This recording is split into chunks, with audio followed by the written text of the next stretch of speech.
So welcome everyone to the very first session of the TI Talks Beyond Packaging. Today with us we have Emiliano Basualto.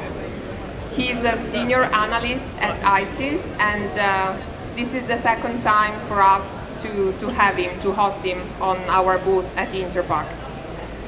He has an extensive experience in the petrochemical industry, and today he will take us through the latest updates on raw material supply with a special focus on polypropylene. I would like to let you know that questions are welcome after the presentation, so you are free to ask questions directly to Emiliano. So I think it's time for Emiliano to start. So thank you, Emiliano, and over to you. Thank you.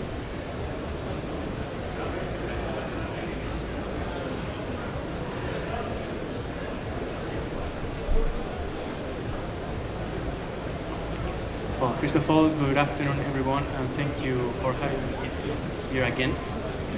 Can you hear me well? Okay. Today I will talk about polypropylene. I have many things to say about the market. There are some structural challenges in the market and also some temporary challenges which are disrupting the industry. In today's presentation, I will take you through three main topics. Of course, I need to take a moment to explain what are the consequences of the conflict in Iran for the polypropylene industry. Secondly, I will return to the market fundamentals to talk about supply and demand, how the market is changing amid overcapacity, and what's the role of China here. And to finalize the presentation, I will take you through the European polypropylene competitiveness, or the lack of, and why the European industry of polypropylene production is at risk. Okay, this conflict in Iran is something very serious for the industry. There are two sources of supply disruption for polypropylene. The first big source is all the feedstock, crude oil, propylene, naphtha, LPG, which is trapped after the closure of the Strait of Hormuz. It's about 20% of the global polypropylene demand which is trapped in the form of feedstock. On top of that, there is at least 40% of the polypropylene installed capacity in the Middle East offline already, at least 40%. And the Middle East is the largest exporter of polypropylene in the world. So, adding those two sources of disruption, around 21% of the global polypropylene demand is at risk nowadays. This is what's happening now. And in my view, not everyone is fully aware of the magnitude of this. But what can we expect for this year in terms of supply disruption? Because this 21% is something as of today. But what would happen if the war ends in May, July, or September? First of all, the longer the conflict is, the longer the consequences will be. Our base case scenario is the conflict will end in May. But no matter if the conflict or the war stops tomorrow, it will take at least the rest of the year to normalize everything and to return to previous flows of polypropylene, of raw materials, of feedstock, and so on. So, the base case scenario, the resolution of the conflict is in May. This implies a supply loss for 2026 of the 8% compared to the pre-war levels of supply. Around 8 million tons of supply that is basically lost, will not return. Of course, if the conflict is resolved in July or September, this number will be just bigger. There are some sources to mitigate this supply loss from the Middle East. There are some countries that can increase the polypropylene production, like the US, some Chinese facilities, coal to olefin facilities, but it's very limited. First of all, because there is not enough feedstock to produce more polypropylene. And secondly, the US is not as big as for polyethylene, for instance, in terms of installed capacity. And the other countries that could mitigate a bit are not as big as the capacity disrupted in the Middle East. Okay, this was for this year, but we are expecting that part of the demand that will be destroyed, because there will be demand destruction, of course there's no supply, prices are going up, inflation is going up, the demand will be destroyed at some point. We are expecting that the effects of this demand destruction will last for longer. We are expecting that around 1 to 2 million tons per year of demand will not be recovered by the end of the decade. So it means the market is oversupplied. There will be even less demand in the market. So the capacity rationalization will accelerate. Another consequence of this, but this is of course an assumption, is that the markets may become more regional, because this is the fourth or fifth big supply disruption in the last 5 years.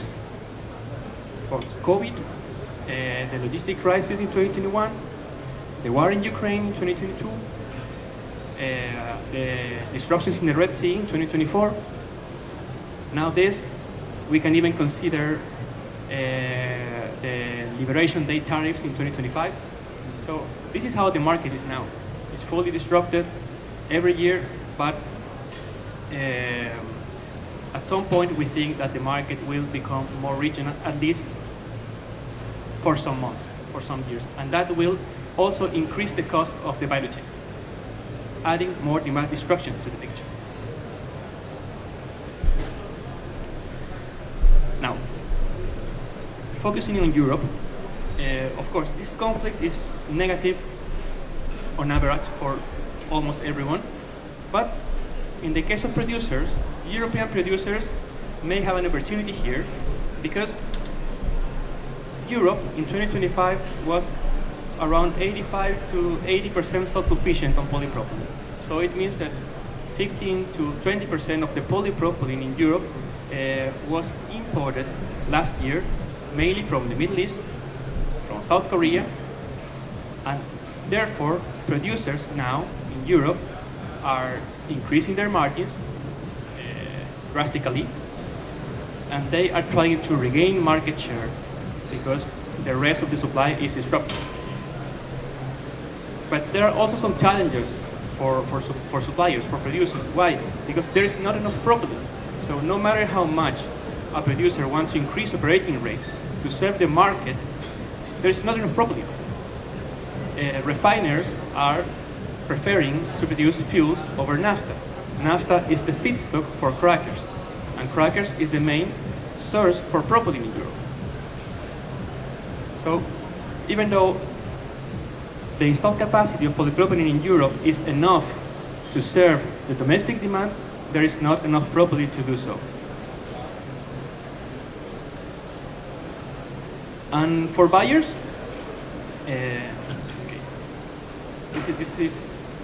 these are tough times for buyers because prices are skyrocketing, the supply is not secure. I think you have heard that many producers or sellers don't want to commit beyond June, July for supply because they don't know if their volumes will be there. But still, Europe is in a better position than other regions from the buying perspective. First of all, but because around 80% of the polypropylene demand, as pellet demand in Europe, goes to essential goods.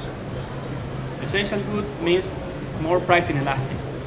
So if the prices go much higher, the final consumer will be willing to pay more for those materials, for the food, for the packaged food, for essentials anyway.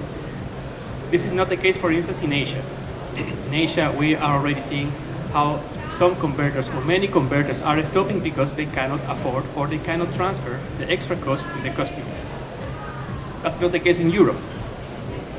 But on the other hand, in Europe also, buyers were caught with very low inventories. Why? Because the market was oversupplied. Volumes available almost everywhere, prices trending down, so why to stock up? That was the question before the crisis. And to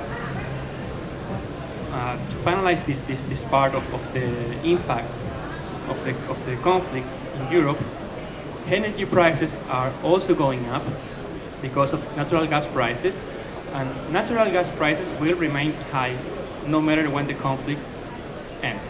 And that will add more pressure both to converters, to buyers, to the final consumer.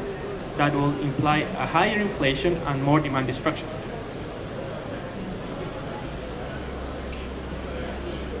Okay, now I will ask you to forget about the conflict for a while. Yes, let's return to market fundamentals, because there is also a lot to tell about that. In 2025, the global polypropylene demand was 96 million tons. Almost 70% of the global demand is in Asia, Northeast Asia and Southeast Asia. The demand as pellets. 42% of the global demand is in China. That's a huge number, 42%. But it doesn't mean that every Chinese citizen consumes such a big amount of plastic, because China is the global manufacturing hub. So around 50% of the polypropylene, or even more of the polypropylene consumed in China in the form of pellets, goes to export market in the form of finished goods. That's why China consumes so much polypropylene, and for instance, that's why Europe basically doesn't produce any more durables, because all the durables of the world are mainly produced in China and then exported to every region. Another significant actor here is India. India is the second largest consumer of polypropylene. Actually, India surpassed the US as the second largest consumer 2 years ago. And then the third largest consumer is the United States, and then Turkey and the rest of the world. But you see on the right hand side chart how China consumption is outstanding compared to the other countries or to the rest of the world. And going forward, the demand growth rates will be driven by Southeast Asia and Africa. Africa because of the demographics, not because of a sudden increase or a drastic increase in per capita consumption, but basically because of the demographics. In the case of Southeast Asia is like the newest star in the market, mainly India. Because in Southeast Asia, we have countries with a large population, growing population, and economies transitioning from low to mid income. And when that happens, typically the consumption of durable goods goes up. And that's what's happening in India, and that's why we are expecting that the growth in India will be so high and steady over the rest of the decade.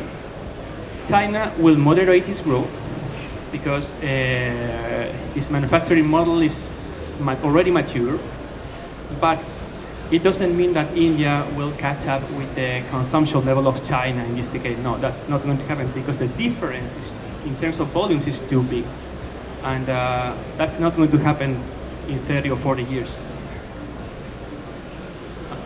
And at the bottom of the ranking of the left-hand side chart of the regional demand KGR, we can see Europe and North America, which are mature markets where the per capita consumption is already limited because it's already high, and the population is not growing.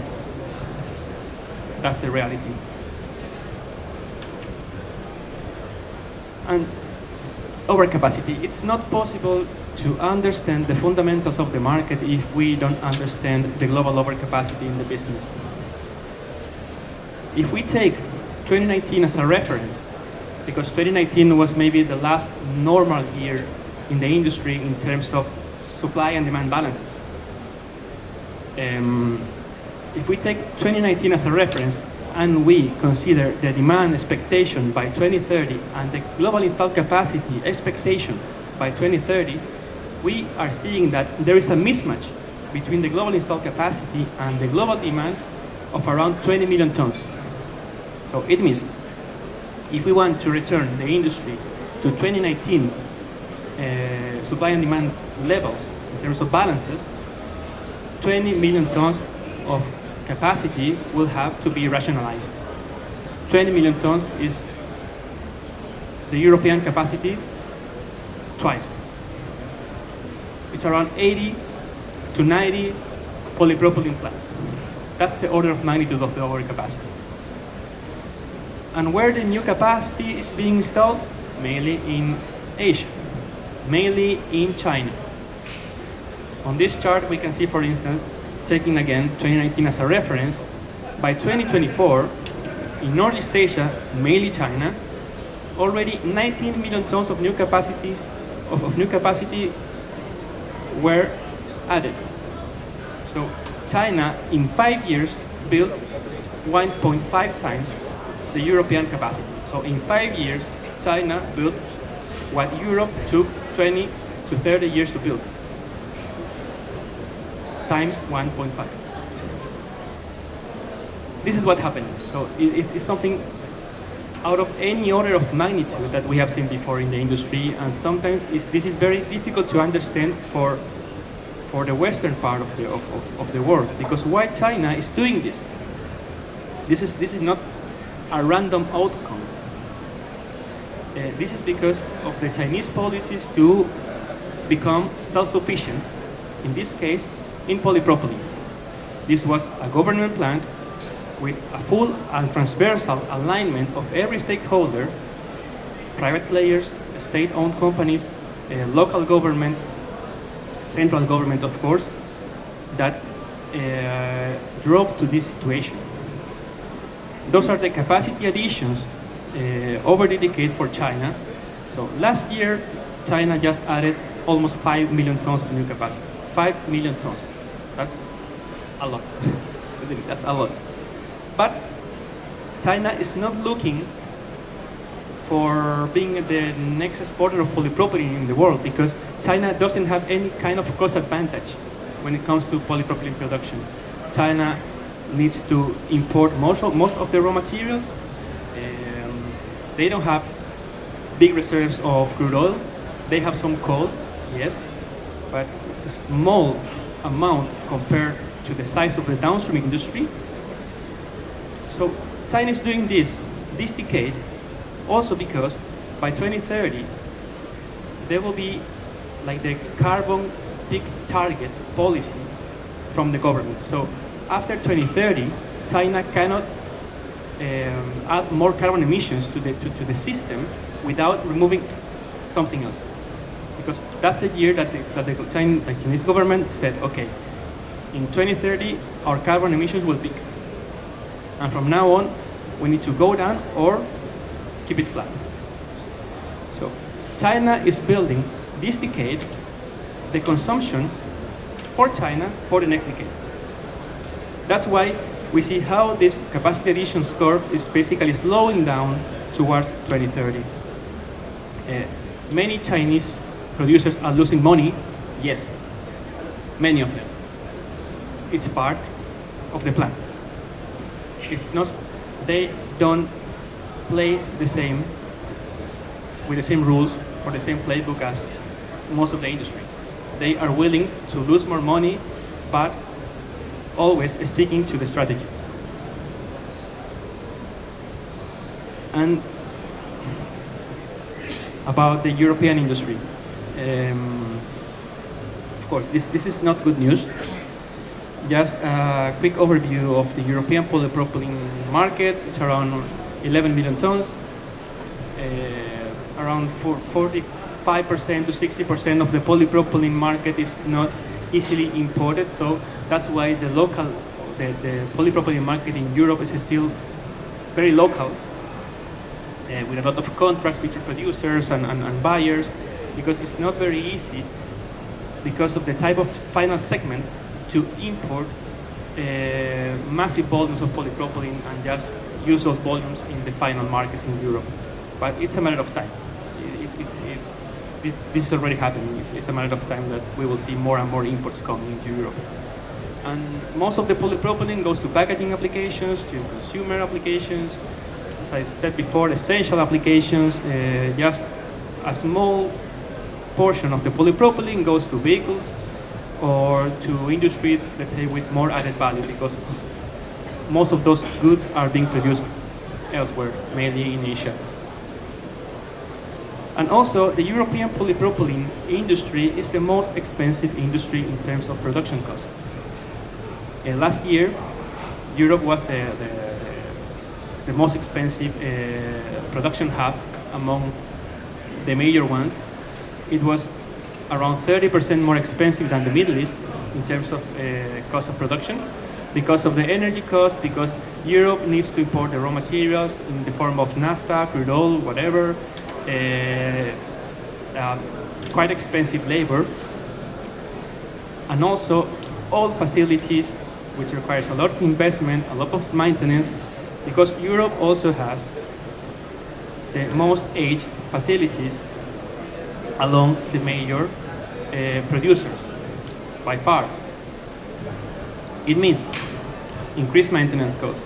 At some point, companies need to reinvest a lot of capex just to keep the operations running. Also, any of them still use quite old technologies, which implies higher scope and scope 1 and scope 2 emissions. So as a result of that, this is what the trade balance looked like for Europe. Europe in 2015 was a net exporter of polypropylene. Here. Then in 2016, Europe became a net importer of polypropylene, and the trend is going down. So every year, Europe is more reliant on imported polypropylene, not because the installed capacity is not there, because the installed capacity is there, but it's not competitive, globally speaking.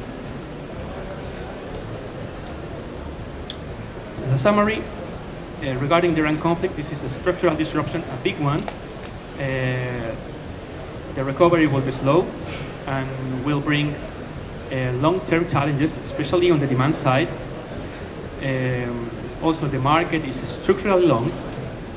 China is playing the pivotal role here, and the industry, this is not a business cycle.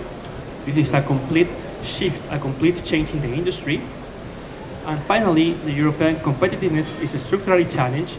Old facilities, expensive units, and at least personally, I don't see a point of return out of this situation for the European industry. Thank you very much. Happy to take questions.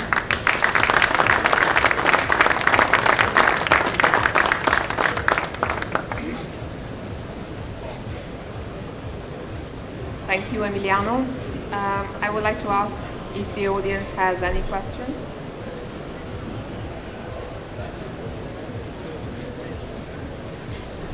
Maybe you can elaborate a little bit when you say you don't see Europe recovering.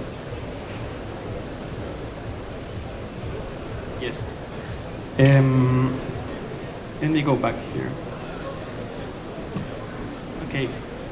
First of all, to me, the main problem in the European industry is that Europe stopped investing in its petrochemical industry, not now, but 20 or 25 years ago. This is clearly reflected in the average age of the European facilities compared to other regions. So,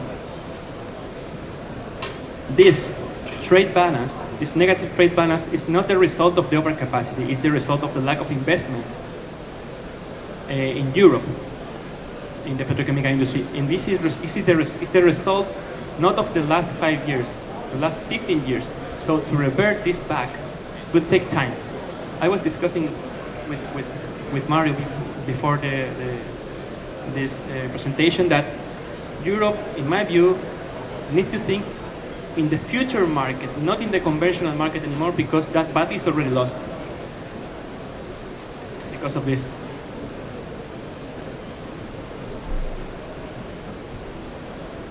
Anyone else? Okay. So thanks a lot for your attendance, and thanks Emiliano for the presentation.